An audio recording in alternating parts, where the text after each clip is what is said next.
Olá a todos, este é o canal Geopoliticando e vamos direto ao assunto. Hoje nós vamos tratar desta situação que envolve a Alemanha, o Cazaquistão e a Rússia. Mas eu queria passar antes disso um pequeno segredo de interpretação das matérias para vocês. Como é que eu acabo chegando a certas conclusões? É porque você tem de pensar um pouquinho fora da caixinha. Se você às vezes fica prestando muita atenção apenas naquele seu professor de política internacional, de geopolítica, de relações internacionais, ele tem o pensamento dele muito bem construído, evidentemente, mas arraigado a essa cultura liberal ocidental ou comunista marxista, né, que é ainda a herdeira da antiga União Soviética, que é aquilo que ainda domina a Rússia de uma certa maneira. Então, em uma ou outra vertente, você acaba perdendo certos segredos interpretativos, digamos assim. Do que eu estou falando? Como nós vamos analisar aqui uma matéria do G1, eu queria chamar a atenção para que vocês notassem como a mídia ocidental, incluso o G1, que aqui, ou a Globo, né, que aqui no Ocidente é o carro-chefe, né, das notícias levadas ao grande público, né, porque são eles que alcançam o maior número de pessoas, que vocês notassem como eles vivem tecendo loas à família real britânica. Cada passo que a família real britânica dá é noticiado na mídia ocidental e aqui no Brasil, especialmente na Globo.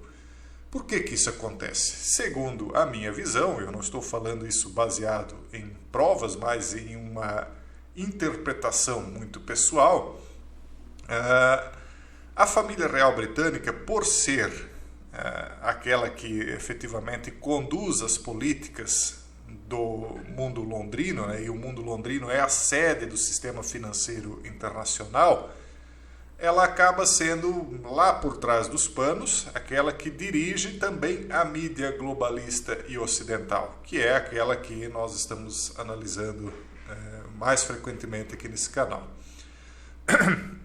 E a mídia globalista e ocidental é pertencente então àquela família ou àquelas famílias, né, que venceram a Segunda Guerra Mundial, ou seja, que derrotaram a Alemanha. Então vocês notem que a Alemanha, que quase colocou de joelhos as duas maiores potências do mundo da época, União Soviética e Estados Unidos, que precisaram se juntar entre eles, juntar Brasil e vários outros países para derrotar um único pequeno país, e ainda com muito esforço, né, que senão não teriam conseguido, ela é muitas das vezes pressionada para continuar agindo conforme os desejos dos vencedores da Segunda Guerra Mundial, ou seja, eles querem a Alemanha com eles, mas ao mesmo tempo não é uma amizade ali tão sincera, né, ao ponto de que eles estão sempre desconfiados da Alemanha, estão sempre pressionando através da imprensa, através da mídia, para que a Alemanha tome certas atitudes, como é o caso nessa situação aqui. Veja só, eles estão dizendo aqui que a importação Alemanha de petróleo cazaque beneficia a Rússia. Eles estão perguntando, na verdade, mas no fundo é uma afirmação se você ler toda a matéria, né? Ela diz o seguinte: a Alemanha se comprometeu a não comprar mais petróleo bruto da Rússia. No entanto, um acordo com o Cazaquistão para a importação do combustível significa que Moscou continuará lucrando às custas de Berlim. Então eles estão pressionando, mais uma vez, olha, Alemanha, olha, Berlim, nós não queremos que vocês deem lucro para Moscou. Não importa se a Alemanha esteja sendo prejudicada por esta disputa, que no fundo é uma disputa entre Londres e Moscou, tá? Não é nem exatamente entre Estados Unidos e Moscou, é uma disputa entre Londres e Moscou que é muito antiga. Uma hora a gente pode falar a respeito disso, sobre a disputa que eles têm, inclusive no Oriente, na Ásia Central, inclusive. Mas isso seria assunto para outro vídeo. Então aqui eles mostram o centro de Astana, lá no Cazaquistão, que é uma cidade que tem uma edificação, uma arquitetura muito semelhante com a arquitetura simbólica de Brasília, inclusive. Tem a mesma simbologia ocultista por trás da construção de Brasília, só para vocês saberem. Então, nesta semana, a Alemanha começou a receber o primeiro lote de petróleo bruto do Cazaquistão através do sistema de oleoduto Druzhba. O objetivo é abastecer uma importante refinaria no leste alemão que, até a virada do ano, recebia quase exclusivamente petróleo russo. Então, a Londres, Estados Unidos já conseguiram impedir que a Alemanha comprasse petróleo da Rússia, mas para eles ainda não é suficiente. Agora eles não querem que compre também do Cazaquistão, porque no fundo eles têm medo da Alemanha, que ela se liberte, né, e tome o seu próprio rumo.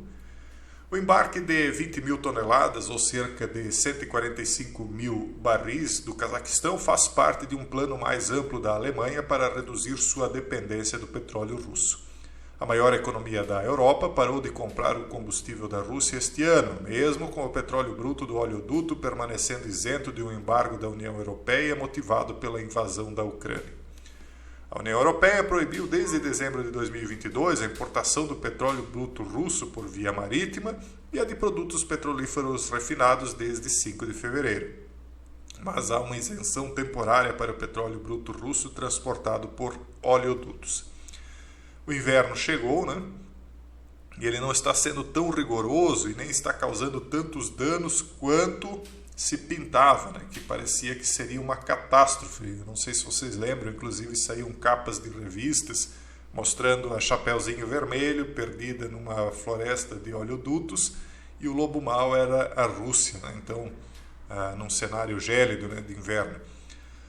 Então eles mostravam que a Chapeuzinho Vermelho, para quem não sabe, é uma das histórias dos irmãos Grimm, né, que são alemães, né, por isso que eles colocavam então a Alemanha, né, como no símbolo do Chapeuzinho Vermelho e a Rússia, né, no símbolo do lobo mau.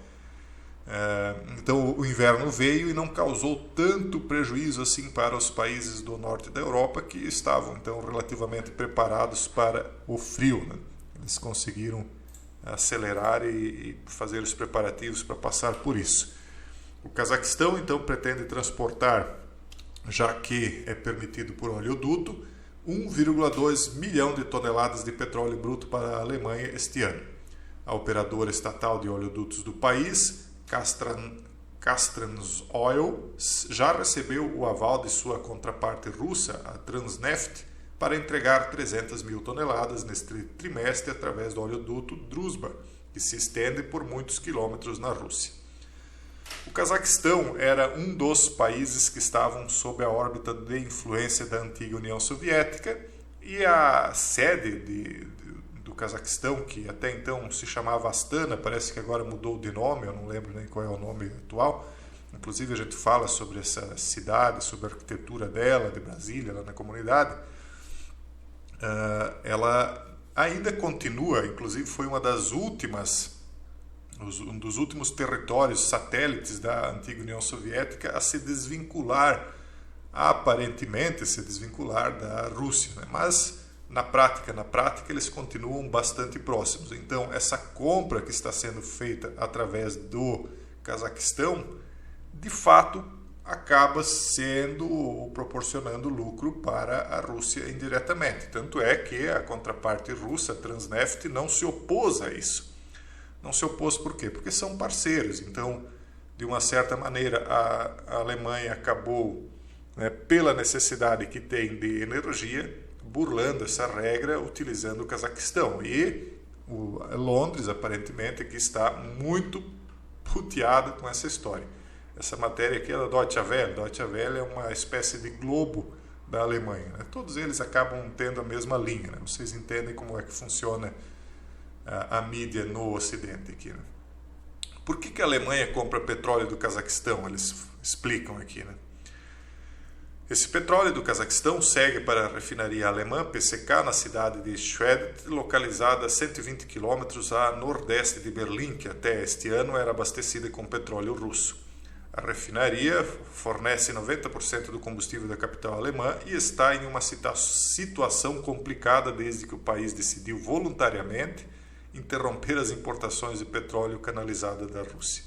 Será que foi voluntariamente ou porque aqueles que impõem a política da Alemanha de fora é que obrigaram que isso acontecesse? Será que a Alemanha é livre mesmo para tomar decisões voluntárias, eu estou apenas fazendo algumas perguntas.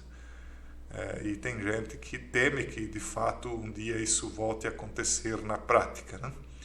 Agora ela opera com apenas a liberdade, no caso, com apenas 60% da capacidade. Os suprimentos do Cazaquistão vão garantir que a refinaria funcione em um nível de capacidade mais alto, permanecendo economicamente viável. Por enquanto, o governo alemão estabeleceu uma meta de 70%. A refinaria era parcialmente propriedade da russa Rosneft, até o governo alemão assumir o controle dela no ano passado. Atualmente é abastecida principalmente com petróleo dos mercados globais, incluindo os Estados Unidos, por meio de um oleoduto que sai do porto de Rostock, no Mar Báltico. E a Rússia, e que eles vão explicar como é que ela se beneficia. Moscou pretende arrecadar receita adicional na forma de taxa de trânsito que a Transneft ganhará pelo transporte do petróleo por meio de sua rede de oleodutos. Quem construiu esses oleodutos foi a Rússia, então ela pode cobrar o frete, digamos assim. Uma fonte bem-vinda de dinheiro para o Kremlin em um momento em que suas receitas de petróleo foram afetadas pelo embargo ocidental e pelo teto de preços. Ou seja, eles estão aqui começando com uma nova história para tentar impedir que a Alemanha compre esse petróleo do Cazaquistão e beneficie a Rússia, né? Então, eles aqui já estão questionando se esse acordo com o Cazaquistão não está violando o embargo da União Europeia ou da própria Alemanha. Enfim, eles querem manter, né, a Alemanha sob tutela, né, uma tutela aí da OTAN, dos Estados Unidos, mas especialmente de Londres, e especialmente querem controlar a Rússia, né? Então eles não querem a Alemanha e a Rússia próximas de maneira nenhuma, né? É isso que está acontecendo aí na prática. O Ministério da Economia alemão disse que, embora seja inevitável que algum petróleo russo acabe na Alemanha, é importante que nenhum dinheiro esteja fluindo diretamente para a Rússia, pois o suprimento de petróleo seria comprado de uma empresa cazaque e não russa. Na prática é outra coisa, né? Enfim, isso aí é só para vocês verem como que a coisa funciona. Os discursos são muito bonitos, mas na prática a teoria é outra, né? E no fundo, o mundo gira, né? Se é que gira mesmo, e acaba sempre no mesmo lugar. Um forte abraço a todos e até o próximo vídeo, se Deus quiser.